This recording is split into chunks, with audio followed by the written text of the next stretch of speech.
येणाऱ्या काळात पैसे देणाऱ्या पिकांबरोबर कोरडवाहू शेतीकडेही लक्ष देणं गरजेचं आहे। जमिनीत पाणी मुरवण्यासाठी मृदा संधारण गरजेचं असून तोच जलसंधारणाचा आत्मा असल्याचं मत आदर्श गाव योजनेचे कार्याध्यक्ष पोपटराव पवार यांनी म्हटलंय। दोन वर्षाचा दुष्काळ पडला, सलग 3 वर्ष, तरी 2 वर्ष पुरं एवढी काढण्याची गरज गावात शेतकरी ठेवायचे, आमचे आजी पंजे ठेवायचे।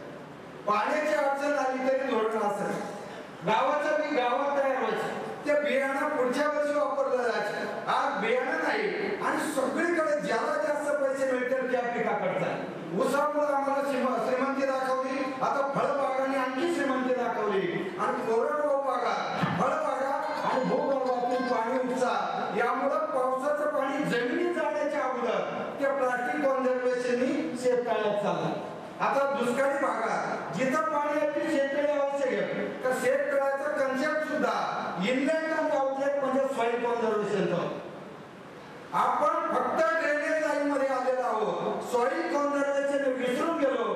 सॉइल कॉन्झर्वेशन हा आत्मा आहे जलसंधारणाचा, आणि जिथं माता असेल तिथे माता करा, माता नसेल तिथं शिवार बांधा आणि मग ओढ्यामध्ये आमूळ संकल्पना। कारण ओढ्यामध्ये 20 फार तर 25% शेतकरी ओढ्याच्याकडे नाही, मग 25% शेतकऱ्याचं भलं पाहणार का? मग माझ्या बसताना शेतकरी काय करणार आहे? त्याही चित्र आणि त्याचा विचार आपल्याला यामध्ये करावा लागणार आहे। आणि त्या विचाराच्या दृष्टीने पहिले ठिबकचं धोरण, मार्केटिंगची एक वेगळी व्यवस्था निर्माण करणं आणि त्याचबरोबर गावामध्ये खाली होणारी कामं आणि याच्या गुणवत्तेच्या बाबत एक स्वतंत्र यंत्रणा चुकलं की लगेच घाली। जोपर्यंत हेतूवर भीती निर्माण होणार नाही तोपर्यंत किती स्ट्रक्चर झाले तरी त्यामध्ये पाणी साठत की नाही याबाबत शंका आहे। म्हणून या 2-4 गोष्टी महत्त्वाच्या करणं खूप गरजेचं आहे। मुद्दामून मी एवढे बाजारची एकही वेळ बोललो नाही। किती काळावर आळेगणशी दिली एवढे बाजार, आता कंटाळायला लागला। 2च गाव, 200,000 कोटीचं बजेट आहे, भारत सरकारचं 2,47,000 पंचायत, मग 2-4च गावं का होतात? गावची संख्या का वाढत नाही?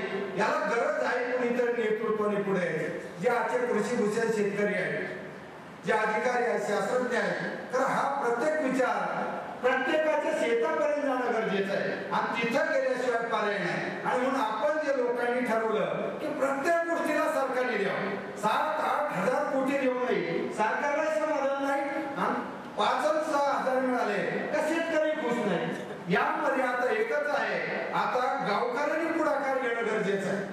प्रत्येक मर्यादा राजकीय व्यवस्थेला आणि आता मतपेटीला कोणाला दुखवायचं नाही। तर जोपर्यंत पाण्याच्या बाबतीत आणि पीक नियोजनाच्या बाबतीत सत्ताधारी आणि विरोधक यांचा एक अजेंडा असत नाही तोपर्यंत कुठलाही राज्यकर्ता एक शेतकऱ्यांना दुखवू शकणार नाही। तर 8 माही धरण होतं उजवी, 12 माही झालं, मर्यादा ते आहे। आणि म्हणून आपल्याला जे करायचं लोकांनी आणि नागरिकांनी समजून घेण्याची गरज आहे। राज्यकर्ते धोरण ठरवतील, पैसे देतील, गावात आणतील, अधिकारी तुमच्या शेतापर्यंत आणतील, पण तिथली गुणवत्ता आणि तिथला सहभाग हा राज्यकर्त्याचा आणि अधिकाऱ्याचा नाही, तो आपण गावकऱ्यांनी करायचा।